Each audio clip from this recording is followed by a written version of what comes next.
and to the republic for which it stands, one nation, under God, indivisible, with liberty and justice for all. Oh, you get the phone. Okay, first thing on our agenda is approval of our minutes from, Yep, just hang tight, we're going to be running through the first few items first. first item on our agenda is the approval of our minutes from April 12th. Is there any comments or questions? Roll call Roll first. call, I'm so sorry. It's okay. I got to add that in there, I keep forgetting. Thank you. Go ahead, Katie. All right. Commissioner Blakely. Yes, here. Chairman Bradley. Present. Commissioner Howley. Here. Commissioner Kine. Present. Commissioner Mobley is not here. Vice Chair Seitz. Here. And Commissioner Wells. Here. Now we can go to my approval of minutes from our April 12th meeting. Any questions, comments?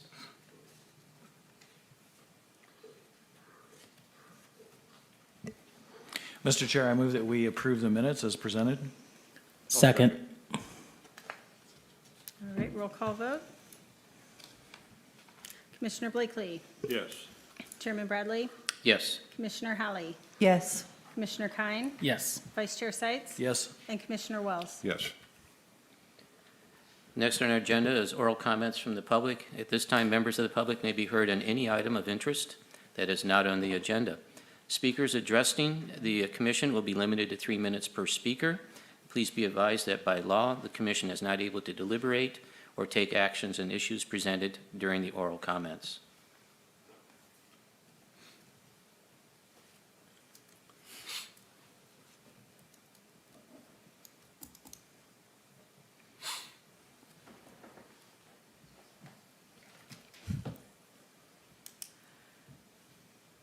It appears we have no oral I was comments. going to say, it appears nobody wants to make any comments at this time that are outside of the agenda, so we'll move it on to our business at hand.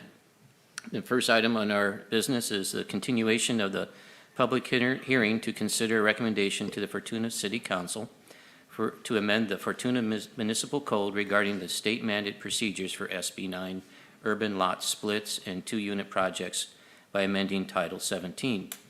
Zoning regulations of the Fortuna Municipal Code, Chapter 17.09, state mandated procedures in Title 16, subdivisions, Section 16, period 04, period 070, urban lot splits. I'm looking for a motion to continue this to our May 24th, 2022 Planning Commission meeting. Chairman Bradley, I move that we table this item to the May 24th Planning Commission meeting. I second that. Roll call vote. Commissioner Blakely. Yes. Chairman Bradley. Yes. Commissioner Howley. Yes, Commissioner Kine. Yes. Vice Chair Seitz. Yes. And Commissioner Wells. Yes. Next on our item is a design review of the new hydrogen fuel station, including elevations, colors, landscaping, and signage. The applicant is A&S Engineering, Power Tap. This is APNS 200-363-043. The address is 1791 Riverwalk Drive. It's zoned for freeway commercial FC. Katie, at this time, do you have a presentation or? Okay, thank you.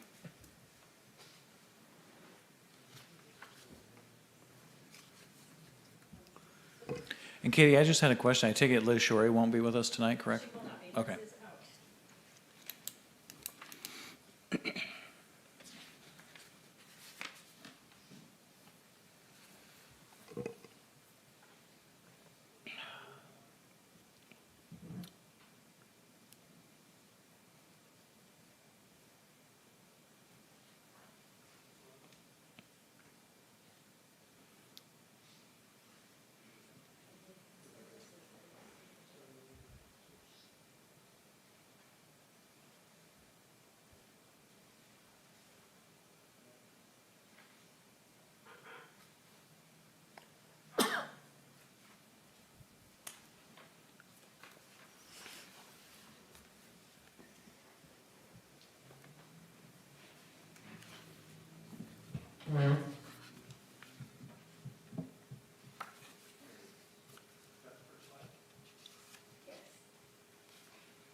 So we have a design review of the new hydrogen fuel station. It includes elevations, colors, landscaping, and building signage.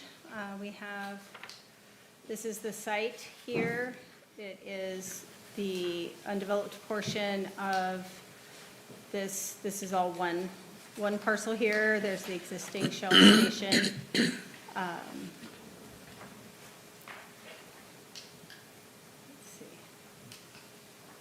This is the street view of the parcel, so you can see the existing Shell station here. We have a crosswalk here, and the driveway will be over here, so it won't be impeding on the crosswalk. There's some existing landscaping that will be enhanced as part of the development. They're going to have a fuel dispenser, a canopy, there'll be a fuel storage station in the northeast corner, a split-face block trash enclosure. There'll be new paving, new landscaping, and in the setback areas. And there will also be an addition to the sign. It is principally permitted, you can see it's in the freeway commercial zone, so it is principally permitted in the freeway commercial zone. It only needs to go through design review, and then it will go through the building permit process. This is the site plan that you all received in your packet, and it's got some details that describe the new additions and the existing infrastructure that's there. These are the elevations for the fuel station itself. You can see that it's mainly going to be clad in aluminum, and then there'll be this CMU block wall to the rear separating it. There's also some locking removable bollards for protection along the front. It's got these great little bubbles that give it some character. It's got the slanted sort of shed roof here. Nice bright colors that should look great down at Riverwalk. And then we have some more elevations. These are the pumps themselves. As Liz stated in the staff report, it is a futuristic, whimsical design reminiscent of Googie architecture. So it's got this sort of shed-shaped roof with the nice little points here. And they're carrying an on-the-bubble theme to the dispensers themselves. This is a larger version of the site itself, so it'll be lit up nicely at night. As part of the resolution, the lighting is required to not shine onto neighboring properties as usual with our design reviews. And then we've got the daylight view here.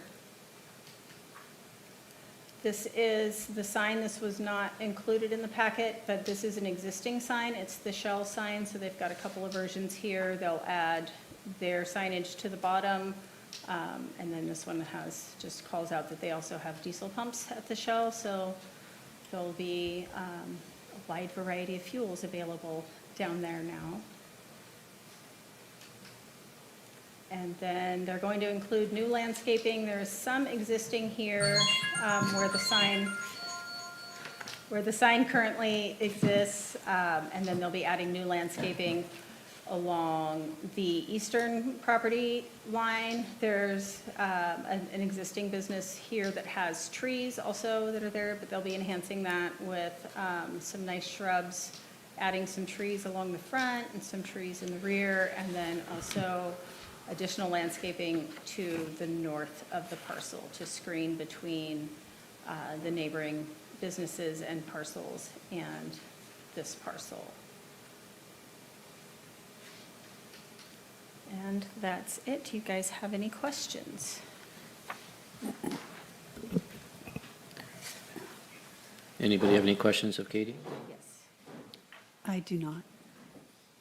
We do have, the applicants are here, and they have a presentation. If you have no questions for me, then I'll go ahead and load up their presentation, and they can go through that as well.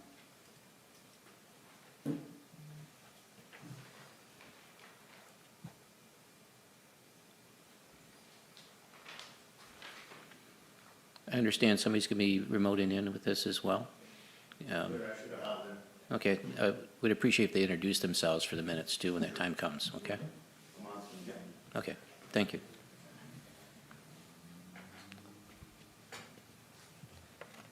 While they're doing that, I'll just back. Good afternoon, Mr. Chairman and members of the Planning Commission. My name is Ahmad Gaderi with ANS Engineering. We're the consulting engineering firm for this project. And first of all, I want to thank Katie and your staff. They have been fantastic from day one when we started this project. And the product that you see before you is their great work and guidance through this process. As your staff indicated, the proposed project is located on the vacant property to the east of the existing Shell station. And its proposal is for the hydrogen producing facility. And if I'm not mistaken, it's the first hydrogen fueling facility of large capacity for vehicles, for cars. And the improvements consist of a brand new structure, which basically encloses the equipment that's being proposed, a brand new canopy with 2 dispensers that cater to 4 vehicles at any one time. And the proposed layout, as I mentioned, with the guidance of your staff, meets and exceeds the setbacks, landscaping, the height, the colors, all the aspects of your zoning code development requirements. And as staff indicated, all the equipment will be enclosed as required by your design guidelines. And one of the items that we, as indicated by staff, the parcel being next to the Shell station, the way it's designed, it has its own, driveway access to the property. So it's dedicated access for the vehicles to come in through that driveway. They can also, access it from the Shell station. But we just wanted to have its own unique identity, access, and what have you. And I'm sorry. Oh yeah, I will in a second. Yeah, sorry. And the architectural intent of the building was to provide a clean, artistic, modern design with its own identity. As you can see, the colors and the image of the canopy and what have you caters to the power tap, and we'll get into more of the power tap's identity and all that in a little bit. We have, reviewed all the conditions. We've spoken to your fire marshal, and we have no problem with complying with all the conditions. And tonight, this afternoon, with me, I have Mr. Don Johnson, who's representing the property ownership. Mr. Salim Ramtullah, he's with PowerTap, and we have all our 4 consultants on the phone, and a technical consultant as well to answer any questions you might have. At this time, if you have any questions, we're here to, and we have also passed out a little more, you have these packets in front of you that gives a little more definition and description of the project and some background on PowerTap and the future of hydrogen fuel and the fact that we're very excited to be doing this with the first one in your city, and hopefully with your approval we get to do that. So thank you, and I'm here to answer your questions. And Salim, I don't know if you wanted to make some comments or wait to. If you'd like me to go through the slide deck, I could. Give you a little bit more color. I'm not opposed to it. Anybody else have any concerns or comments on that? I'm eager to learn more. Yeah.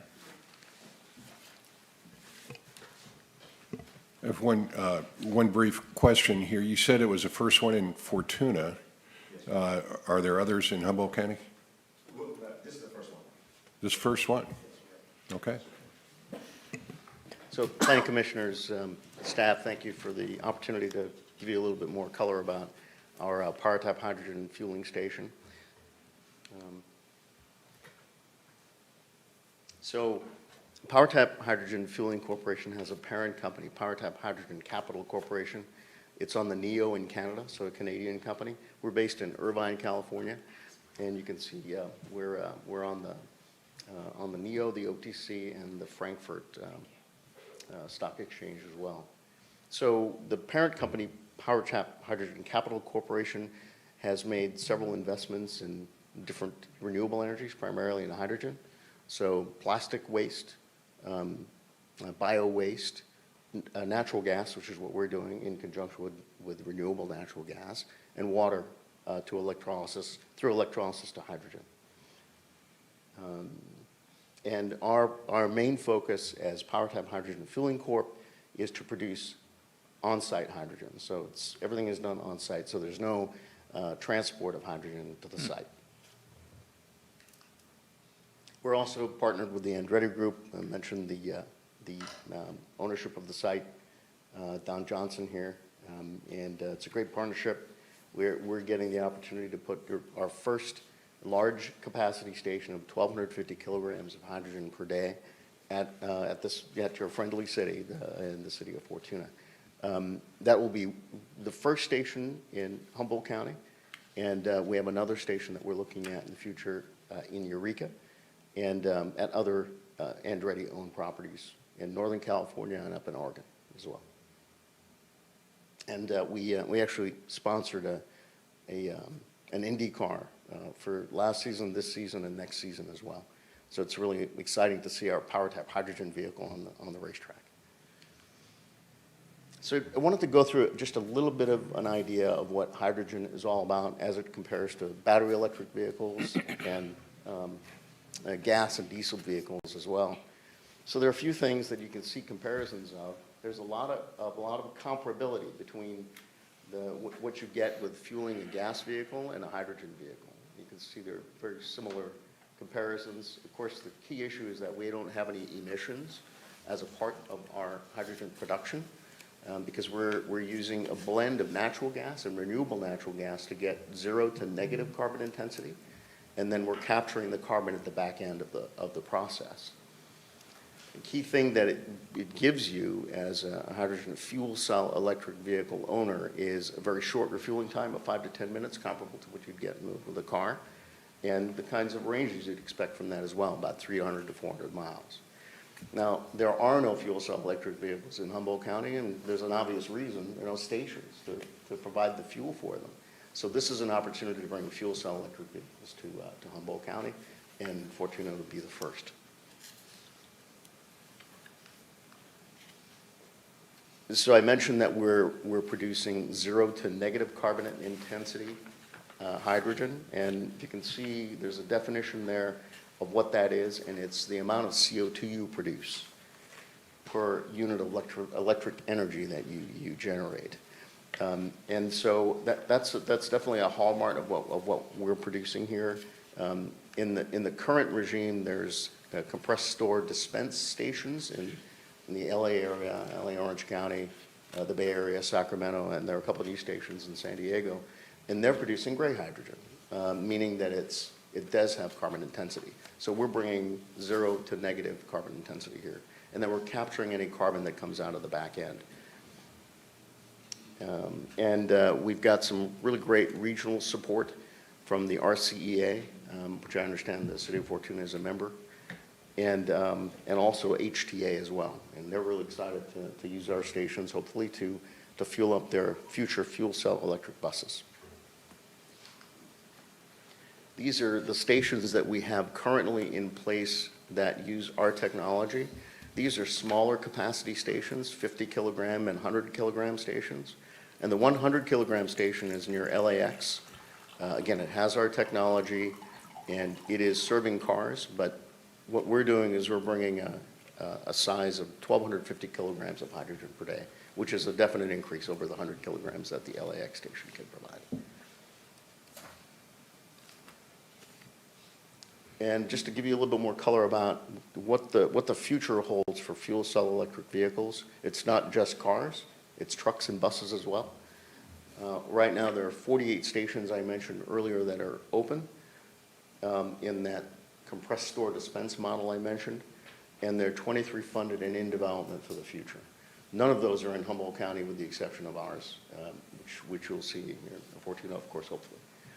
The expectation from the California governor is that we have 200 stations by 2025. I'm on the California Hydrogen Business Council, and we're trying to promote 1,000 stations by 2030.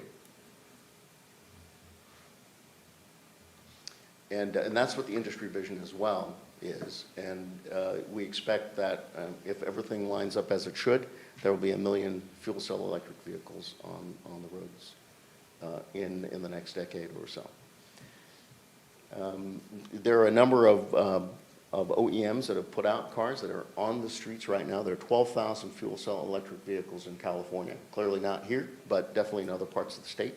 And we've got BMW coming out with a vehicle soon, and then we have a series of truck manufacturers that are putting their trucks on the road. You might have heard about Nikola, new OEM, and they put out their first 2 test vehicles.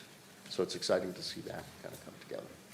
And you can see the locations of the stations on the map there. I'll switch to just talking about our station and a few of the things that you can look forward to. This is a sort of a ground view. You've got the existing convenience store on the left, and of course our hydrogen production station in the background, and then our canopy with 2 dispensers in the forecourt. And the key thing to bring out on this slide is that as it relates to our lighting, we're meeting the specifications that are identified in the Fortuna design considerations, and those are so LED lighting that we're using, and then down lighting, again along the lines of what Katie mentioned, not shining light on any of the adjacent properties, and then concealed lighting. And I think that's sort of those are the aspects that we're really focused on. I think it creates a very nice look for us and for the city of Fortuna. And we highlight the sign just in this particular view. We've gotten some input from Don here that we shouldn't really have black. I think it's going to wear pretty quickly and not be very readable. So there may be some adjustments we'll make to color, and we'll submit those when we submit the building permit plans.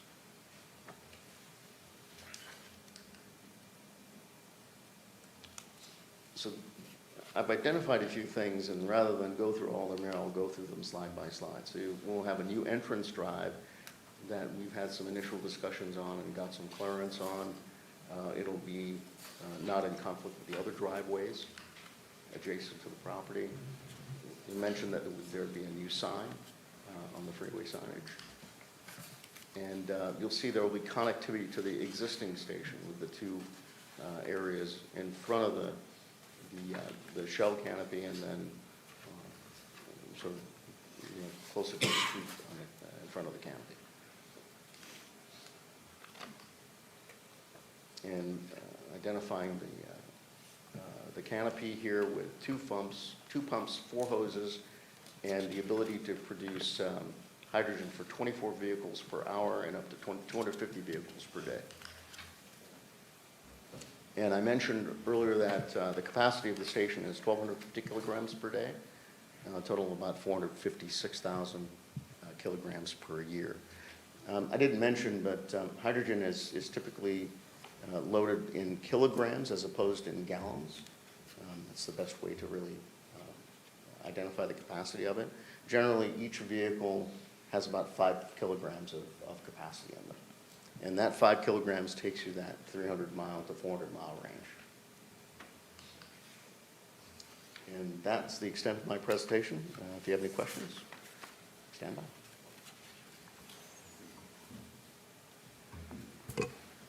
I have a question. How was Fortuna selected as the first site in our area?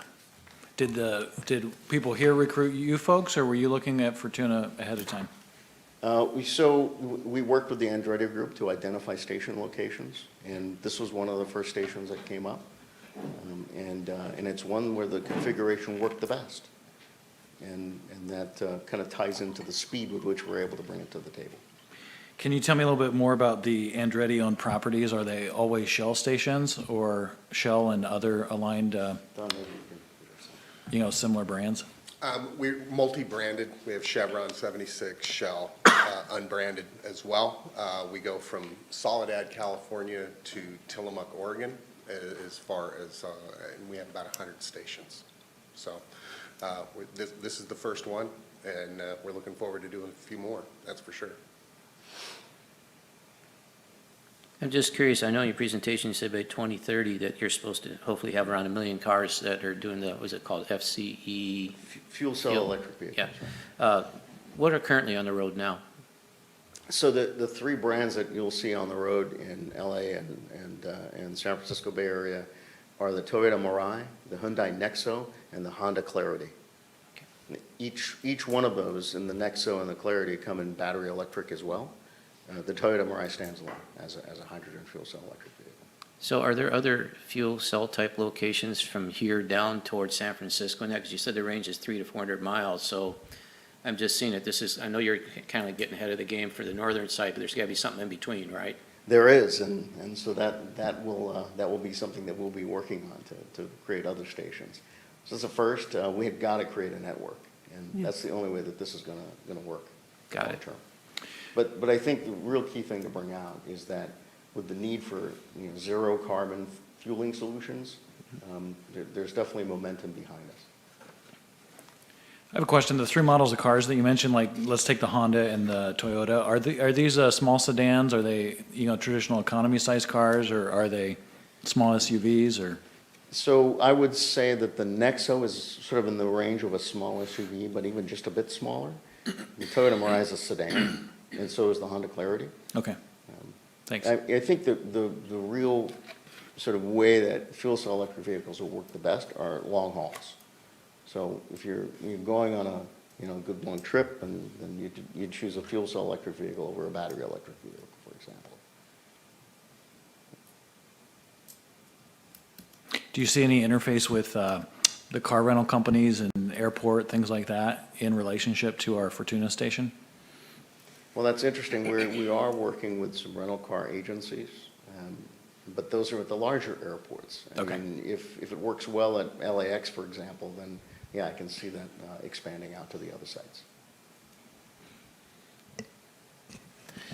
You had mentioned that Humboldt Transit Authority was excited with their hopefully future bus lines. How much production would you need to fill one, typical bus? So we can make the comparison to a fuel cell electric truck, which typically has 40 kilograms in a tank. So that's probably similar to what you'll see in a fuel cell electric bus.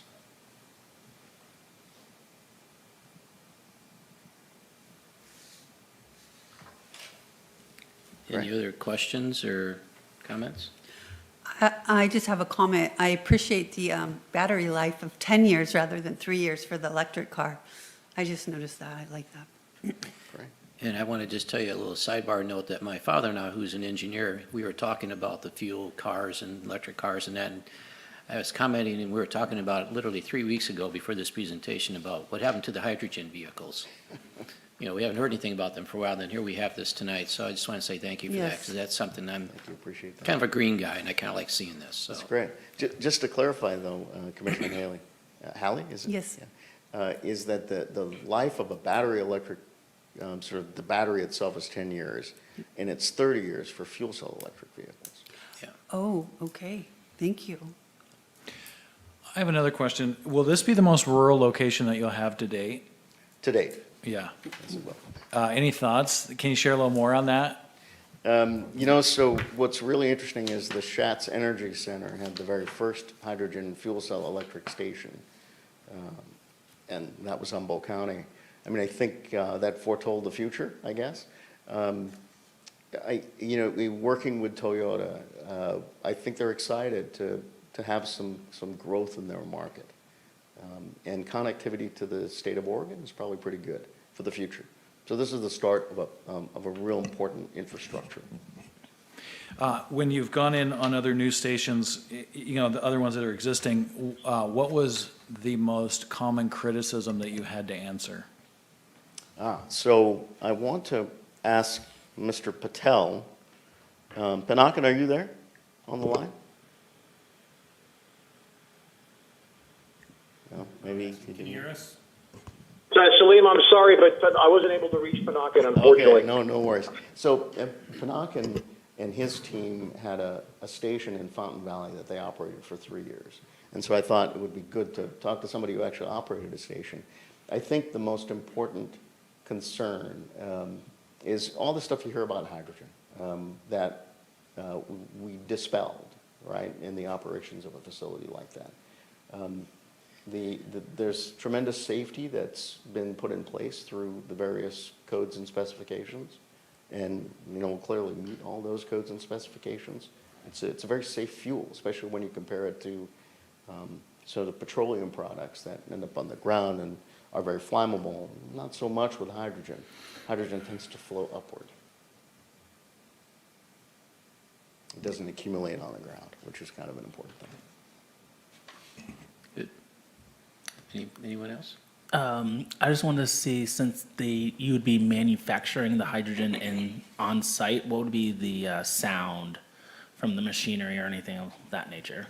Sure. The loudest sound you'd have is the compressors, because we do have to compress to a very high pressure, 700 bar in particular. And we'll have sound shielding to prevent any sort of loss of that noise outside of the site. And that's kind of, you'll see why we have the high walls. And so we've contained that any noise that might come from it. In any case, it is much less than the typical 70 CNEL, which it meets the standards that you'd expect in a setting. So at the risk of stating the obvious, I mean, as soon as this goes in, our Honda dealership, Toyota dealership have incredible incentive to be selling these new models of hydrogen cars, correct? Yeah, no, that's a very good question, actually, or a good point. Each of those car manufacturers I mentioned are offering $15,000 fuel cards that enable you to cover your fuel for 3 years. That's the current kind of sort of benefits you're getting. And so if you bought a $50,000 car, it ends up being in the range of about $25,000 to $30,000. Can things like trash trucks be can you have a hydrogen-powered trash truck as well, garbage truck? Yeah. Absolutely. It's very similar to the way a bus or truck would operate in terms of the engine and the fuel cell electric part of it. Even a tractor trailer? Absolutely. Yep, Yeah. okay. And really, when you look at it for long-haul kinds of uses, specifically in the maritime use, aviation use, hydrogen is going to be a player for sure. Because it has the capabilities. Are there incentives for other equipment too, like say logging equipment up in the woods, things like that, or not? I don't think there are. Okay. But that's something that, we can look into for sure. Just curious, thank you. Well, we appreciate your presentation today and your time. Anybody else have any other questions or comments? No, I like the aesthetics of it. It looks very futuristic. I like that a lot. It is a kilogram instead of a gallon, I'm sorry. Yes, kilogram is. And what does a kilogram of this cost approximately? Right now, a kilogram is costing as low as $12 per kilogram. So if it's a fill of 5 kilograms, that's a $60 fill. Thank you. Yeah. Well, we'll bring it back up here then. Any action anybody wants to take on this tonight?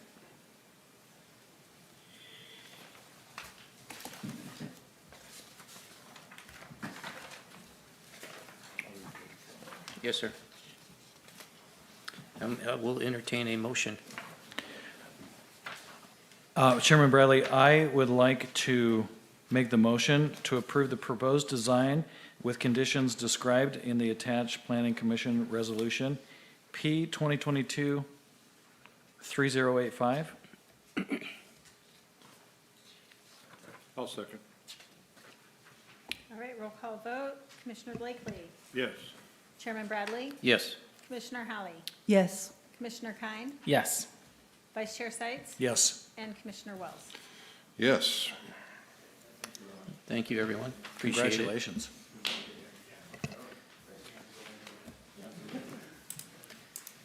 Next thing on our agenda,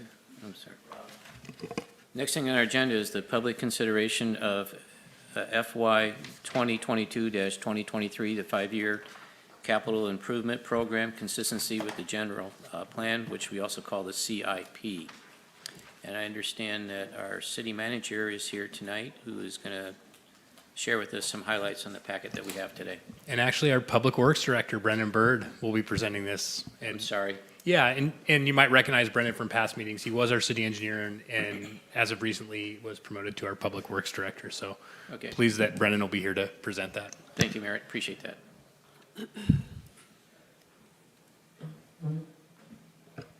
All right, good evening, Chair Bradley and fellow members of the Planning Commission. Like Meredith mentioned, I'll be here to present the draft 2022-23 fiscal year capital improvement program. Thank you. All right, so I wanted to start briefly here just with a little bit of kind of a presentation overview, just to kind of give you an idea of what I'd like to be speaking about this evening. I'm going to start out with a little bit of a background of the CIP and what we're doing here tonight, talking about the capital improvement program. And then I'd like to jump right into projects, which is what the capital improvement program is all about. I'll touch briefly on some projects that we completed construction or design on in this past year. Look at some of the projects that we decided to add this year in this particular capital improvement program. Touch on some construction projects that we hope to break ground or begin within the next 12 months that would be covered by this particular capital improvement program. And then also touch a little bit on some projects that are in design as well, which is another important aspect of the projects that we perform on a regular basis as a city. I'll end with a staff recommendation and, of course, answer any questions that the commission may have. So a background on the CIP. As you noted, the CIP stands for Capital Improvement Program, and what this really is, it's a tool to assist local agencies in planning, budgeting, developing and implementing various infrastructure maintenance projects and capital and capacity improving projects. A CIP is developed typically by city staff, whether that's in the Public Works Department or various other departments, could include parks or the city manager's office as well. But we develop it annually as part of the budget process using the knowledge of our infrastructure and the maintenance needs that we have in the city. And additionally, we also use the findings of other master plans or studies or policies or goals that help kind of guide the development and maintenance and improvement of our infrastructure as well. And to touch a little bit on why we're here speaking about it this evening, given that the capital improvement program must reflect the long-range plans and policies of the city's general plan, it must be found consistent with the general plan year by year at the budget process by the Planning Commission prior to going to the City Council for acceptance. So I'd like to start here on the project side, talking about the projects that we completed construction on in its complete nature in 2021 and 22. So we had 5 projects that we closed the books on and pulled out of this year's capital improvement program. The first, we completed our Drake Hill Water Pump House Drainage Project, which was a project that our internal general services crew was able to complete, which was wonderful. We completed the wastewater treatment plant anaerobic digester maintenance project, which included interior and exterior rehabilitation improvements to a very important piece of infrastructure at the wastewater plant. We are actually currently finishing up a Tesla battery pad and installation at the city's municipal water well site, which we call CCF. We completed a planning study, which is the local road safety plan, which is kind of like a safety master plan for the city's roads and pedestrian and bike facilities as well, and it really will help inform future projects that are included in CIPs in the future, as well as help guide the city in its ability to acquire grants for these types of projects as well. And lastly, and probably the biggest project that most folks were able to see this last year, we completed the Redwood Way Reconstruction project, which included pretty much reconstructing about 0.8 of a mile of Redwood Way in between the Safeway area and Roanerville Road, in addition to being able to provide various bicycle and pedestrian improvements as part of the project. So, as I had mentioned before, the capital improvement program is not only to help guide the projects we do, but also how we budget for them, where we collect monies and how we kind of take that into the budget tool. I would like to note over here in the column on the right, I was very pleased to see as we closed out projects this year that we have continued to consistently deliver projects at or below budget in a lot of cases, which means we're doing our due diligence and really seeing how much we think things are going to cost and delivering things at that cost consistently. Nice.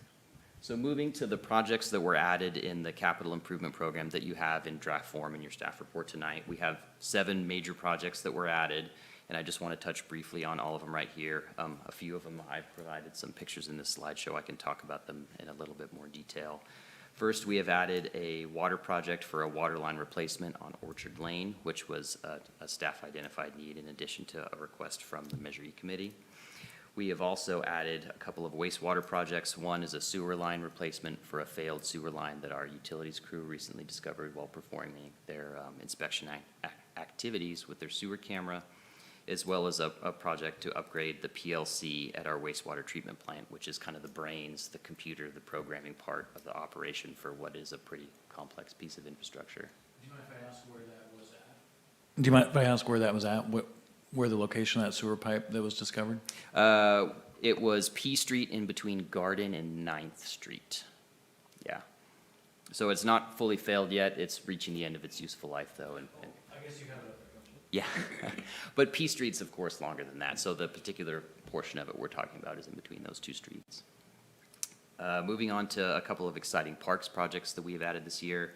The first is the Roaner Park Basketball Court Rehabilitation Project. We're looking at taking the single basketball court as it exists in Roaner Park and reconstructing and reconfiguring it into two side-by-side courts, as kind of shown in this little picture over here. That would include a little courtyard as well, and some fencing and some nice backboards and other amenities there to make it more of, you know, a nice facility for multiple users to use, as well as a destination for the folks that are, you know, want to watch the games or otherwise hang around the basketball courts. Another one we have added this year is the Newberg Park Expansion Project. In the last few months, the city was finally able to acquire the 8 acres of land adjacent to Newberg Park that's kind of on the south end of the property there that was previously owned by the McLean Foundation. The staff will be moving forward with doing some survey and some design work there to start implementing portions of the city's Newberg Park master plan, which would include adding some regulation soccer fields, adding additional parking off of Ronerville Road there, in addition to some trails that could meander along the creek and ultimately connect in with the McLean trails that they have been able to build around their ponds. Moving on to some of our major streets projects we have added. This year we've added what we call the 12th Street Interchange Modernization Project, which is the reconfiguration of the interchange and the intersection of 12th Street and Newberg Road into a roundabout in the future. This is an area where we have identified, you know, we have collisions, we have safety concerns there. It has issues with queuing and backing up during peak times. Staff identified a number of years ago in a planning study that we need to address that issue. And the city was able to acquire about $1 million in state transportation improvement program funding through Caltrans, and we'll be moving forward with preliminary design and environmental documentation on that project here shortly. And then lastly, we've added a systematic project, which we're calling the Intersection Improvement Project. The city is in need of upgrading our cabinetry and signal hardware, just a lot of the components of the current signalized intersections we have in the city. And so, Brendan, do you want to run through the image that you have up there for the 12th Street? Oh, yeah, project? absolutely. Yeah, sorry about missing that. Of course, this is probably one of the more interesting photos right here. This is actually a simulation that was done on the proposal we received from a consultant that proposed on the project that will be moving forward with an award recommendation here shortly. But generally, that shows the roundabout as it will exist between, here's Clendenin's right here. This is kind of Newberg Road as it goes in its current alignment. The railroad comes through here.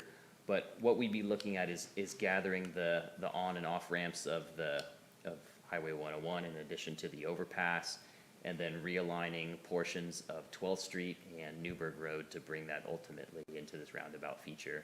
There'd be some other tie-ins with Pond Street over here where Sequoia Gas operates some operations right there.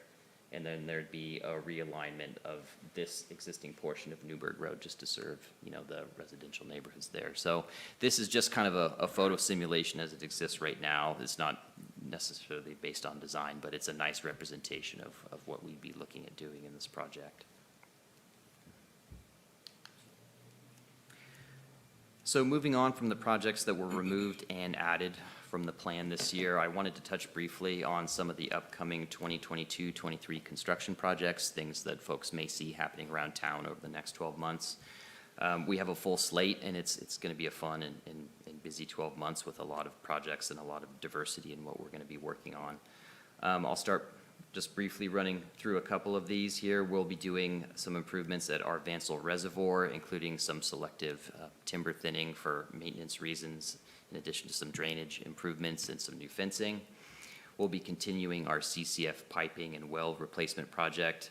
Last year, the city was able to install a new municipal water well down at our well field site on Eel River Drive, which is a great well and is producing a lot more than the failing one that it went in and replaced. We'll be continuing that project to do some additional piping, some other ancillary improvements, including a structure and some things that we need to in order to bring that well actually online as part of the city system.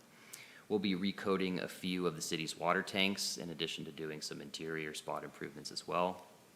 We are out to bid, and hopefully soon we'll be moving forward with installing some emergency generators at some of our key water booster stations that are critical to fill up our tanks and keep everybody with water during emergencies or power outages. Next summer, we're hoping to move forward with our Prop 1 LID 12th Street project, which is a project that we'll be doing principally with a grant the city received from Prop 1 and the State Water Board that is going to include installing a number of rain gardens and extending the storm drain pipe up 12th Street. It's going to help address some of the gutter flooding issues we have on 12th Street, in addition to help us comply with some of the state mandates that we will be having to deal with through the Regional Water Quality Control Board, specifically with our trash capture requirements. As always, we'll be continuing forward with our citywide paving and concrete project, which delivers several improvements I'm sure we've all seen. The new paving on Riverwalk or 12th Street or Newberg or various places on Roanerville Road will be coming up and thinking of some new locations that we can do in this coming year. We'll be doing what we call our ADA barrier removal project, which is going to be a number of sidewalk infills and accessibility projects and ADA access for various areas throughout the city. Some of the bigger ones we're going to be doing is some sidewalk infill and some path of travel connectivity in between the bus stop on N Street and the library. And we're also going to be doing a pretty significant project at the rodeo grounds at the entrance to put an ADA ramp up there to make some connectivity between the entrance of the rodeo grounds and the pavilion, and also putting a landing up top and ultimately connecting a lot of the ticket booth area with the ADA improvements that was done by the Rodeo Association previously in the grandstands. We'll be moving forward with the Roaner Park basketball courts project that I previously had mentioned. Right now we're kind of in the design phase, looking at putting together our contract documents, and we hope to have that out to bid within the next 4 to 6 weeks, and we'd love to see that project go to construction this year. And then last but not least, and one of our biggest and longest running projects that the city has wanted to deliver some time is our police facility replacement project. Recently, or I guess in the last couple of years, the city was able to acquire the old EPT building at the corner of Newberg and Roanerville Road. Since then, we've been in various stages of design with our consultants to work on plans for what the remodel and the rehabilitation of that site will be, to have it change from a physical therapy location with a pool to be a fully functioning and standalone police facility for the city's police.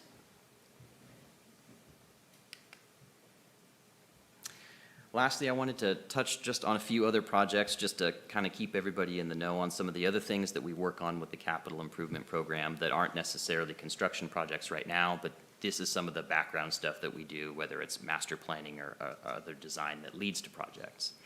So I just wanted to touch briefly on the first two bulleted items here.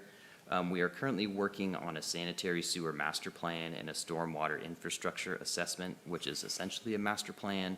These are two projects we're undertaking right now where we have consultants on board. We're going to be doing various inspection and analyses of our existing infrastructure. These are the types of assessments we undertake that really, at the end of it, we end up with a pretty clear idea of where some of our system deficiencies are, where some of our maintenance issues are, and we come out of it with some recommended projects and budgetary numbers to do those. Doing these types of projects is what's going to inform our CIP in future years and allow us to be able to budget for those necessary improvements. And then I wanted to touch again on some of these projects down here. These are two of our larger current projects in design that will be going to construction hopefully in the next 3 to 5 years. The first is the city's wastewater treatment plant upgrade project, which is going to be installing some treatment upgrades at the city's existing facility, in addition to rearranging or changing the city's current summertime treated effluent discharge location. We are in design for that project right now, and we hope to be going to construction in 2024 or 2025. And then lastly, similar to the 12th Street project we had touched on, we are currently in preliminary design and environmental for interchange improvements to the Kenmar and 101 interchanges as well, which is another area where we have some pretty significant queuing and backup and safety issues. Additionally there, we hope to be done with preliminary design and environmental by the beginning of 2023, so we can start to position ourselves for some of the upcoming infrastructure spending that we're all kind of foreseeing coming down the pipeline. So with that, kind of concluding talking about projects, I wanted to end with my staff recommendation here, which is that the commission make a finding that the proposed fiscal year 22-23 5-year capital improvement program is consistent with the general plan. And with that, I'm of course happy to answer any questions, and thank you very much for the time. Appreciate your presentation. Great job. Anyone have questions or comments? I have a question. On the proposal for the Kenmar interchange, what will happen to the railroad tracks that go through Kenmar right now? You know, that's a really interesting question, and it's evolved as we've gone through the project. You know, we started on this several years ago before the kind of the Great Redwood Trail Act had come to fruition, and some of the original guidance at that time was to plan for the rail lines to be preserved and to go right through the middle of it. A lot of that has changed since we've started with this project, and the current direction we've received from NCRA and Caltrans is to plan for it to be the Great Redwood Trail. And what that's going to look like someday in the future is the trail's going to come up the existing rail alignment, and we'll connect through a series of crosswalks and sidewalks and things of that nature as it moves through the roundabout area, ultimately going on the other side. So the tracks will be removed in that area, and then there'll be a way for, you know, the trail to connect and navigate through the intersection there. So the trail could be moved over several feet, yards, whatever. Yeah, the trail would generally be constructed within the NCRA right-of-way, which I think is about 50 feet, and these trails tend to be 12 to 15 feet wide, depending on how much, you know, they need to do in order to build the trail. But we'd probably, we'd be looking at picking it up somewhere generally around the roundabout, and then again navigating through in a way that's, you know, safe and appropriate.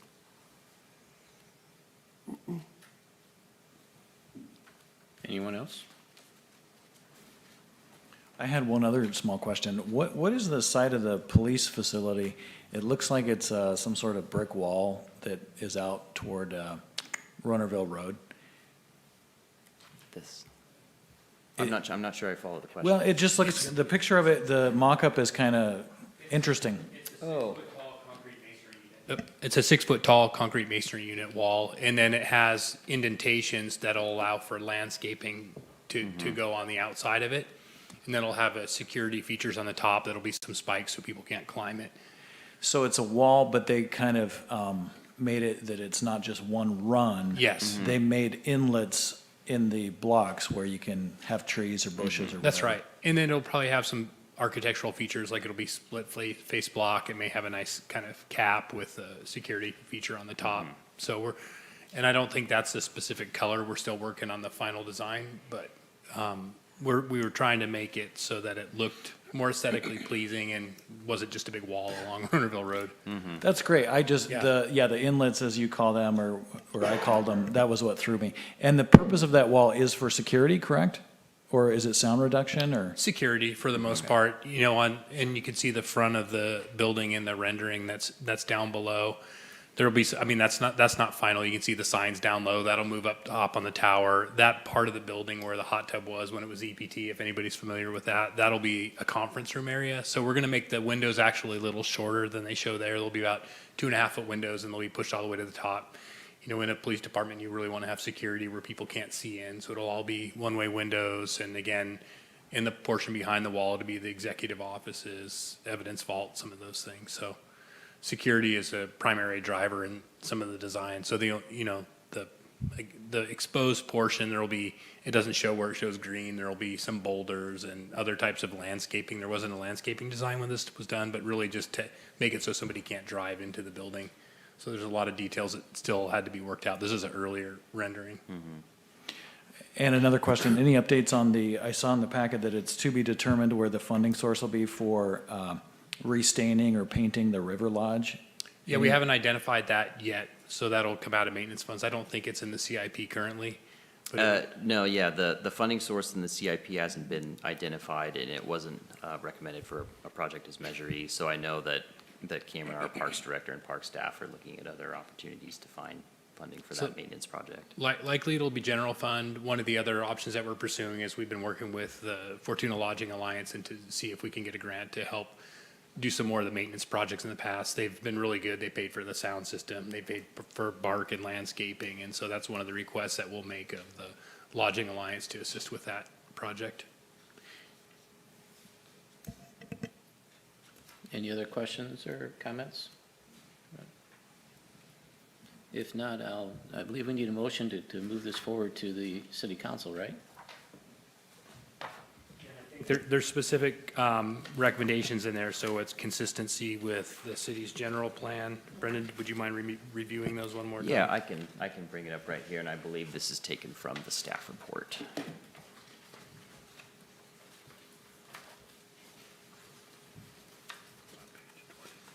And it's on Page 21. 21. Thank you, Katie. Mr. Chair, do we also need to take public comment? Do we have to open this up tonight or not? Yeah, we should open it up for public comment. Unfortunately, I don't see anybody here in the public, so I think I'll table that. And then we'll just put it back up here to the dais here, and I'll entertain a motion.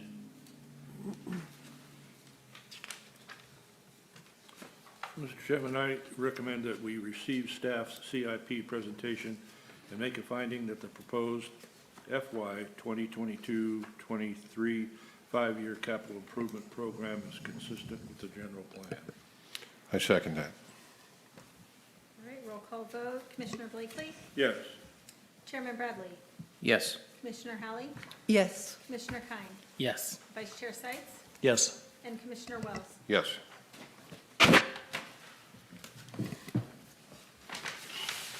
Great presentation. Thank you again. Very good. Appreciate your time. I know Yes. you guys are busy, and being here a little late at a given date is always appreciated. Do we have any other things on our agenda from the staff tonight? We do have just the staff communication. We don't have anything pressing to communicate at this time. The May 24th Planning Commission meeting is up in the air at the moment. We have some rather large projects that aren't quite ready to go, and they likely won't be ready to go by the end of this week, which would be when we would need to notice them. So if that does get canceled, I will send out an email and let everybody know, and then we'll be back in June. What about our special meeting again? Special meeting, the next special meeting is May 17th at 2 o'clock, so we'll send out an agenda at the end of this week. And then if you cannot attend, or actually it'd probably be better if everybody can just respond to the email and let me know that you are or you aren't, even if you are coming, please. Yeah, just so everybody knows, we do need a majority or a quorum Yes.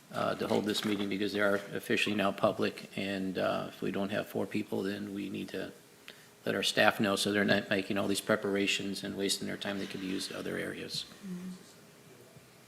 I'm going to be out of town, so I won't be here. Merritt, did you have something you wanted? I just wanted to understand the subject of the special meeting, and so it sounds like it's discussing parking. It's one of the items on Yeah. the agenda. It's been the primary one initially, so. I think we've had a couple other things discussed that's not as pressing, but we're trying to tie that in with the SB 9 and a few other things like that with some of the things we see foreseeably in the future. Okay. If there's nothing else, then I'll entertain a motion to adjourn. Chairman Bradley, I move that we adjourn. I second that. All in favor? Aye. Aye. Thank you, everyone. Appreciate all Thank your you hard work. very much.